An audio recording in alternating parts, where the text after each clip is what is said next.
Hello, good afternoon, and welcome to the Midday News.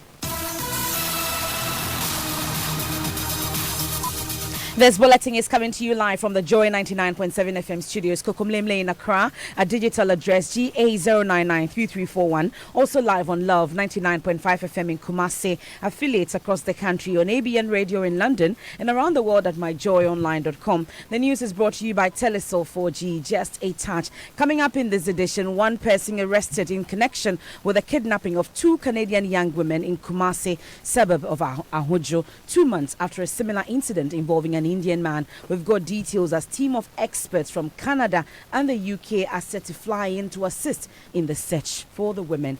Minority MPs accuse the Akufo-Addo government of borrowing to levels that could cripple the economy. President Akufo-Addo has, in spite of all the revenues available to him, been unable to fulfill most of his campaign promises and has resorted in sophistry and deceit to explain away his failure. We'll bring you details of a news conference called by the minority MPs in Parliament today. Government extends Zoom Lions contract that has cost Ghana 1,600 million cedis without a written agreement. Because we didn't want to leave a vacuum, because to open up for other competitors to come in, it will take time. You have to go through expression of interest. After expression of interest, you have to shortlist the consultants. The Youth Employment Agency has been justifying the move. We'll tell you more in sports. Confederation of African Football President Ahmad Ahmad has reportedly been arrested in France this morning over corruption charges. And on Tech Thursday today, KNUST students developed a smart prepaid water metering system that allows you to monitor consumption on your mobile phone. We have all that and more here on the Midday News. Do stay for details shortly with me, Emefa Apau.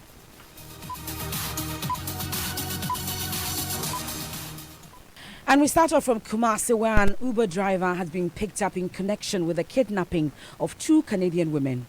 The two were returning to their hostel when they were pushed into another car by some men. It's the second of such incidents in the city in recent time after an Indian man was kidnapped 2 months ago but later rescued. We're learning that the Canadian High Commissioner to Ghana is in the city as the police mount a search for the girls. We're joined on the line now by correspondent Ohiming Terrier, who's been following the development. So, Ohiming, first tell us about this Uber driver that has been arrested. Why has he been picked up? Thank you, Emefa. For now, his identity is not known, but information I have picked from police sources, though police are yet to communicate officially, is that this Uber driver was in charge of the vehicle that picked the two victims plus one other from a restaurant in Kumasi on Tuesday night. So as the Uber driver, drove through the streets of Kumasi to the hostel, these kidnappers were trailing the vehicle, but the Uber driver, even after the ladies alighted from the vehicle and they were bundled into a waiting private car, the Uber driver did not make any effort, but rather chose to drive one of the Canadians who was already in the vehicle to a nearby police station. So police suspect that the Uber driver in charge of the vehicle could have done more. So they believe his action smack of some sort of, suspect, suspicion. So they want to follow every lead that will lead them to the arrest of the four kidnappers, MFA. So we're also learning that the two Canadian women have been identified. What do we know? MFA, what we do know is that they are Bailey Chitty, 19-year-old Bailey Chitty, and Lauren Patricia Catherine, also 20 years. They were volunteering for an NGO called Youth Challenge International in Kumasi when they went out about 3 months ago to eat from an eatery. On their return to their hostel, they were bundled into a waiting private car that had trailed them from this particular eatery, MFA. And a team of officials from the Canadian High Commission are already in the city. What have they been up to? I spoke to my police sources who say the officials have been in the city since yesterday, and they are concerned with the disappearance of these two nationals, especially taking into consideration the fact that the kidnappers had not communicated to any member of the kidnappers. So they want to also support the Ghana Police Service in their investigations. And with this, they want to send experts from the United States and Canada to support efforts of the Ghana Police Service in unraveling this mystery behind the kidnapping of the two nationals of Canada. So for now, they wouldn't go public. But a few minutes ago, I saw one of their official vehicles leaving the regional police headquarters, indicating that they are not leaving every stone unturned. They want to go to the bottom of this case and rescue their nationals. So, I mean, what have police officially been saying so far in connection with this development? As of now, police are yet to communicate officially to the media. We have been told that very soon they will come out with a release, but the release will have to go to the national headquarters for approval from the IGP before they can come out with the release. But I'm sure any moment from now, the release may be ready, especially because of the international dimension of this particular case. They want to get to everybody in charge, from national security to the Interior Ministry and then to the IGP before the regional police headquarters will release any information, MFR. That's my colleague Ohiming Teria, and lest we forget, the 3 missing Takoradi girls are still yet to be found, and the hashtag Bring Back Our Tardy Girls is still on. Now, talking of security, today the Ghana Police Service has received a number of vehicles from government. Vice President Dr. Mahmoud Bawumia says government is committed to resourcing the security agencies to better protect the citizenry. The President is of the view that when you join the security services, you are putting your life on the line for Mother Ghana. And so Mother Ghana must provide for the police services the adequate logistics to protect themselves and to defend the security of the nation. And this is why the view of the President is that we must of necessity treat the security services differently and provide them with the adequate logistics that they need. And this is what we are going to continue doing. You heard the Vice President, Dr. Mahmoud Bawumia. Now let's head to Parliament now, because minority MPs have held a news conference over what they describe as Ghana's mounting debt under President Akufo-Addo. The minority MPs say the country's debt levels have reached unsustainable limits, warning it's endangering the economy. Minority spokesperson on finance, Kasiel Atuforsen, has been speaking. The 200 billion Ghana cedis national debt represent an increase of about 80 billion Ghana cedis in the last 2 months and 2.5 years, not exactly 2.5 years, but about 27 months of President Akufo-Addo's government. We draw attention to the change since 2016 for 3 reasons to the Mahama era. First, there was the promise not to borrow. Second, the MPP has benefited from a 25% bonus or increase in the GDP due to the rebasing exercise that was started obviously by the NDC administration. And then thirdly, additional oil field, Sankofa and 10, that has almost tripled output at an average of 60% price increase. Atuforsen also says government is planning to borrow more and the debt stock will hit 250 billion Ghana cedis next year. Parliamentary correspondent Joseph Opoku-Gapo is there and joins us live with details. So Joseph, how did the minority come by this 250 billion cedi figure? And so there are a number of the figures that they say they didn't add to the current projection that they've made. For example, Atuforsen says there is a 750 million commercial loan that government is taking. They didn't add that to the figure. There's $1.5 billion that GETFund is taking. Debt government is borrowing for GETFund. He again mentioned that there is another GNPC loan of $200 million. That wasn't added to the tabulation that they did. And going into the next year, when all of that is added and all the additional debts are added, it would hit the 250 billion that they projected.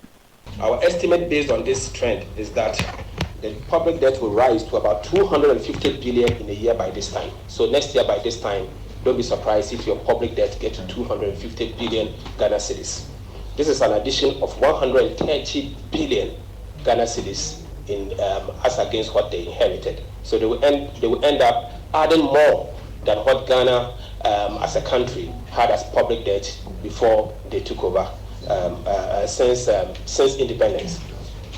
The current spate of borrowing threatens to erode the fiscal space provided by the rebasing of the economy that was started in 2016 and which was concluded in September 2018. It is obvious that the President's views rebasing as an opportunity to engage in unbridled borrowing aimed at consumption-related expenditure. Colleagues, not only is he unable to show any significant capital investment, President Akufo-Addo has, in spite of all the revenues available to him, been unable to fulfill most of his campaign promises and has resorted in sophistry and deceit to explain away his failure.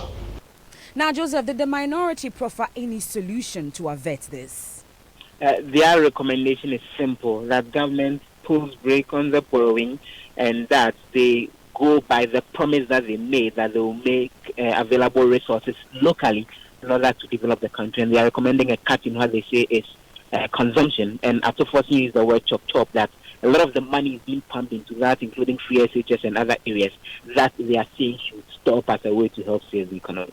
Joseph Opoku-Gakwetha is our parliamentary correspondent. Now, the Special Prosecutor, Martin Amidu, has revealed he is now investigating 8 members of parliament over various issues. The revelation follows a disagreement between some MPs and the Special Prosecutor over the days over the days Boku Central MP Mahama Ayariga must show up in court for trial. Minister for Parliamentary Affairs Osei Mensah Bonsu, in an interview with Accra-based OKFM, says Parliament had received a tall list of persons to be prosecuted by the Mr. Martin Amidu, that's the Special Prosecutor. He explained the House is trying to engage the office to fix days appropriate for trial. Listen. It is not only Ayariga. He has brought us many letters. Some are NPP members, others are NDC. That is why we are trying to find a good way so that justice is not delayed, neither will it be selective. Sure.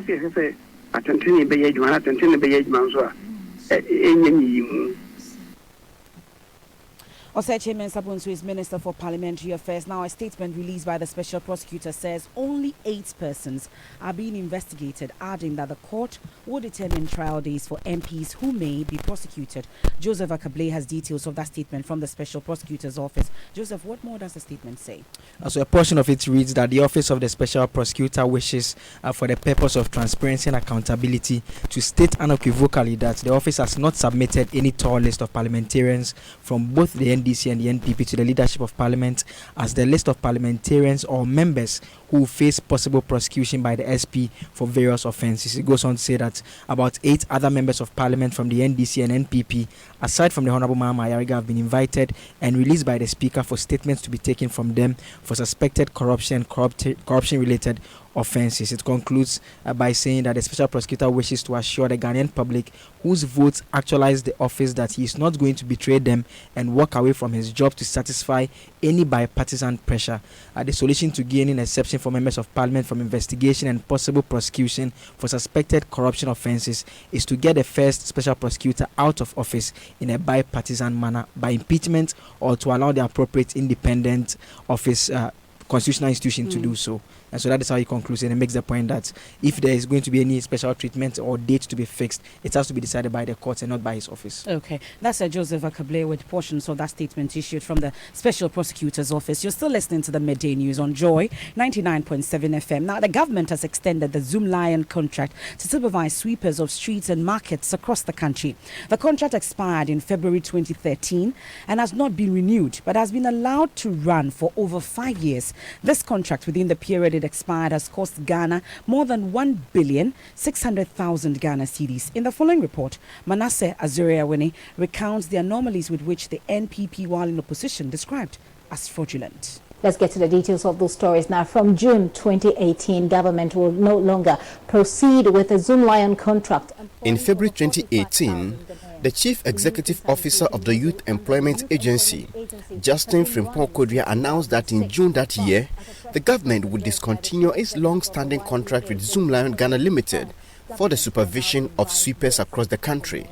Most of them were recruited without recourse to the Youth Employment Agency. Therefore, there was no appointment letters issued to these beneficiaries, a practice we consider unacceptable. A year later, the contract is still under Zoomlion. The Zoomlion contract was first signed in 2006 under the Youth Employment Program, but expired in February 2013. At the time it expired, Joy News' investigation into the JIDA scandal exposed many anomalies with the contract. Zoomlion was paid 500 Ghana cedis per beneficiary, but according to the contract, the company was supposed to pay each beneficiary 100 cedis.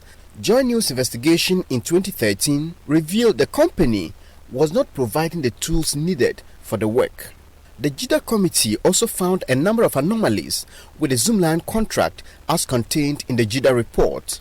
In August 2018, the Youth Employment Agency Director for the Jomoro District, Oswald Kwashi, told Joy News, Zoomlion was still not supplying the tools and equipment to the sweepers even though the government paid the company to supply them. I started working at the Youth Employment Agency from the 1st of September 2017 up to today that you are talking. I have never seen Zoomlion supplying any of these materials that they said they will be supplying to these people. The Youth Employment Agency announced early last year that it would end the contract in June 2018, but it waited until June 2018 before writing to the Minister of Justice and Attorney General for advice.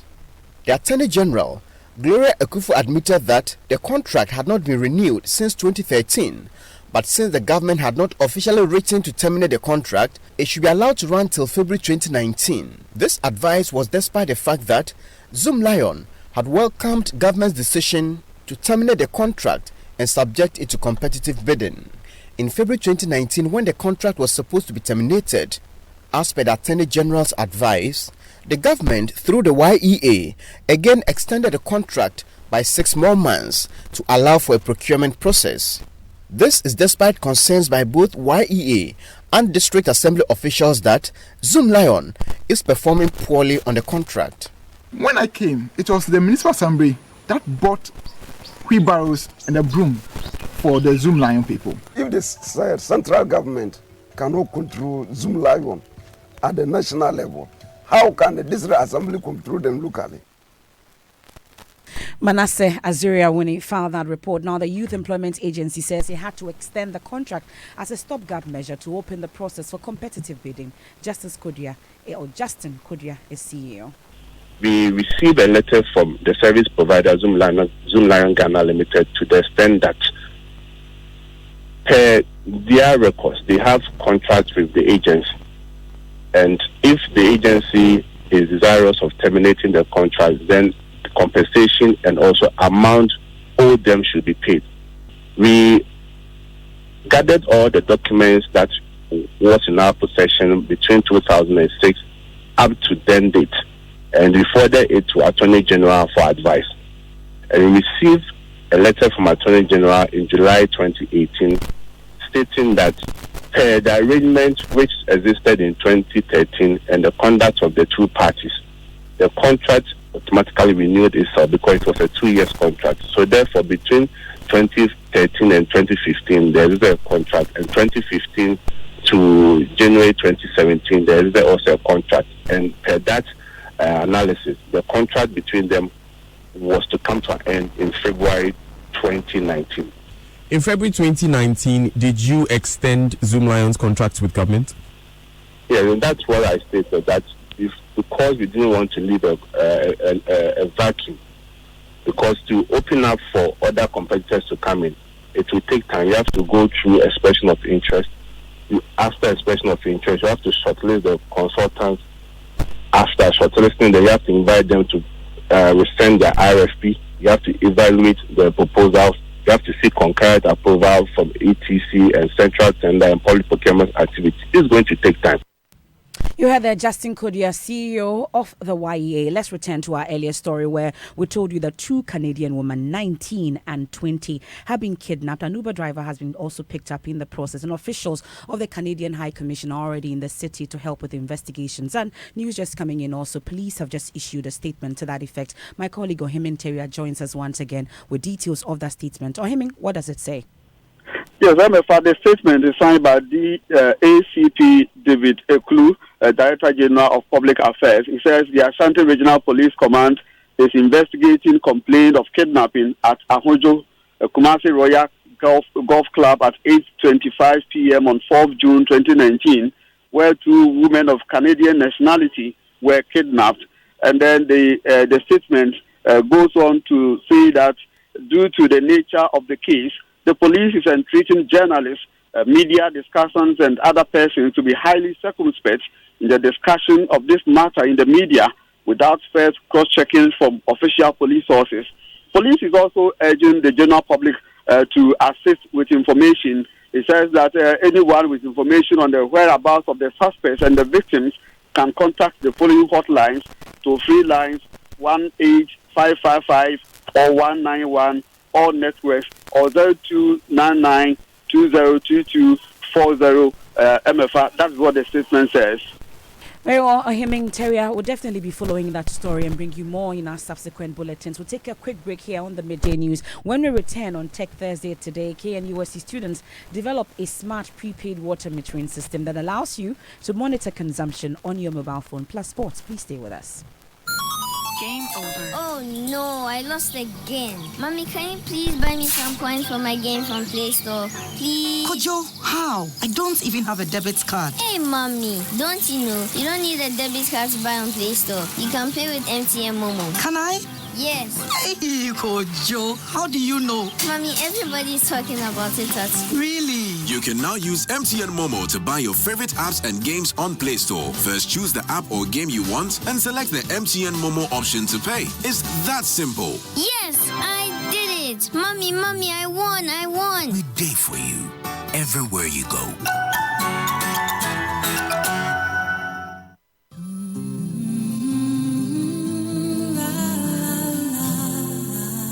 There's nothing so pure as sunlight and water. Pure sunlight and water is all that you need.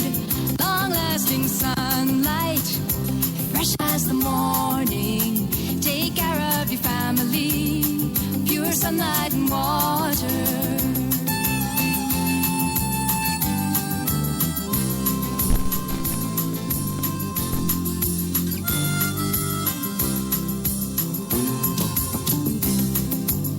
Everybody loves sunlight, pure sunlight and water is all that you need.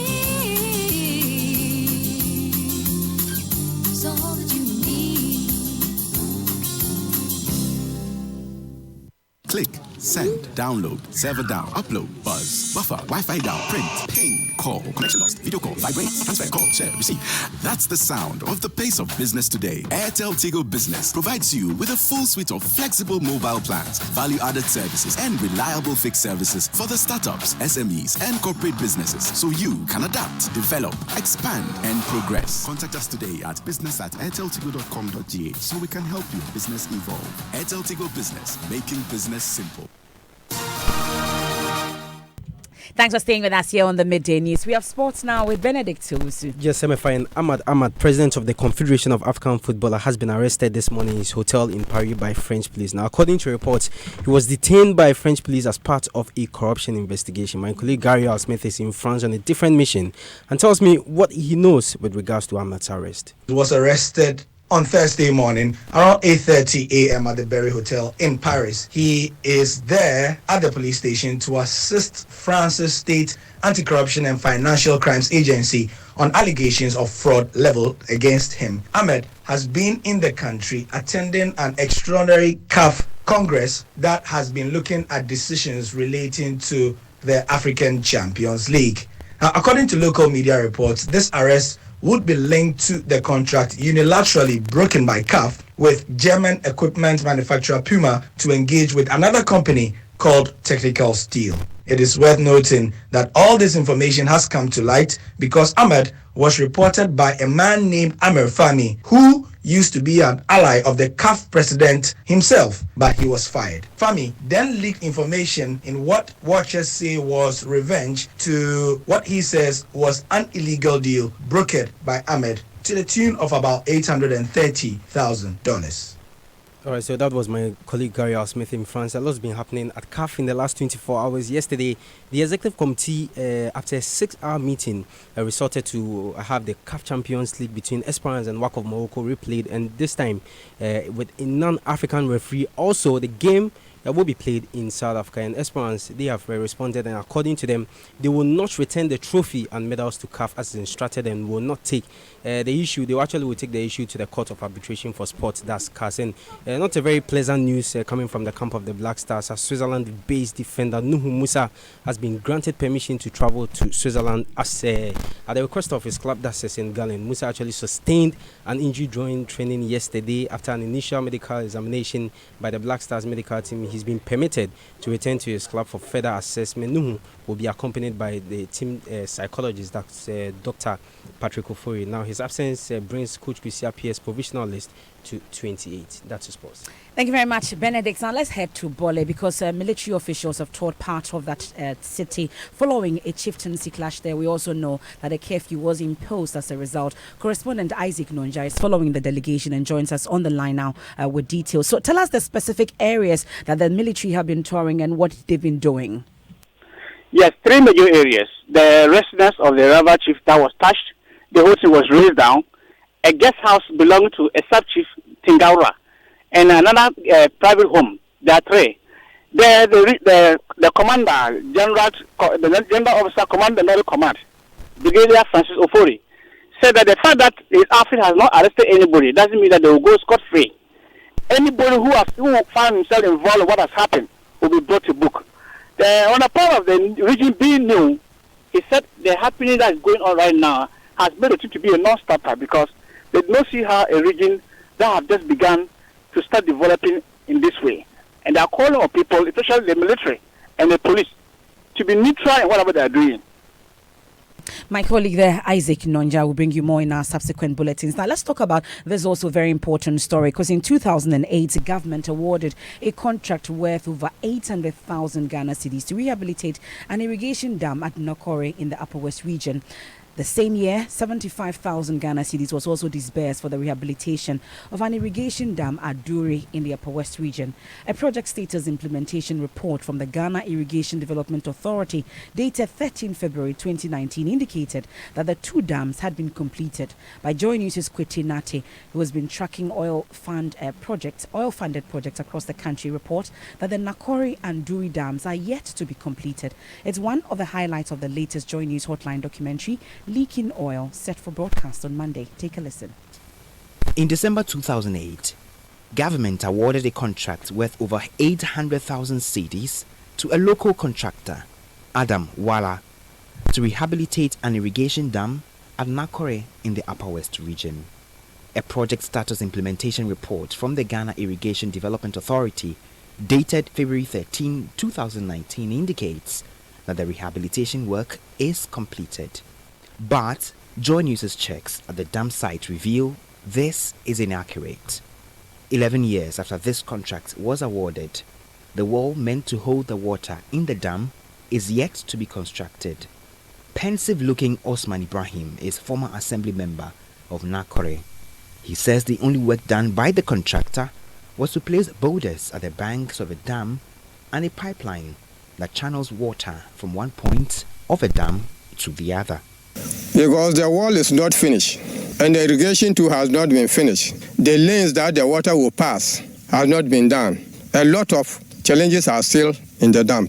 In the dry season, farmers here at Nakore are helpless. The farms are lying fallow and dry. The source of water is miles away. Their dam was their hope, but it's not been completed to channel water to their farmlands. Osman Ibrahim again. There are a lot of people who cannot farm, and there are some people too who are old. So if the irrigation was to be done, some of the old men and some of the women who cannot go far to farm, they can also come and have dry season gardens. Now, water distribution companies and customers have had to sometimes engage in arguments because the latter thinks they are being cheated. Now, though research has shown that meter readers sometimes make mistakes, households cannot exonerate themselves from perceived overconsumption of water. Thankfully, a smart prepaid water metering system developed by computer engineering students of the Kwame Nkrumah University of Science and Technology is set to save cost of operation of water distribution services and ensure prompt payment of water bills. Love FM's Kwesi Debra has Tech Thursday. The final year students, Audi Eric Ochre, Kwam Silvanus, and Ebenezer Zuma, with the supervisor Benjamin Comey, decided to design a meter which can measure the volume of water consumed electronically, synchronize meter record remotely, and track and update metering data remotely. Ebenezer Zuma. A prepaid water meter that allows users to track their meter data or their volumes consumed remotely through an app.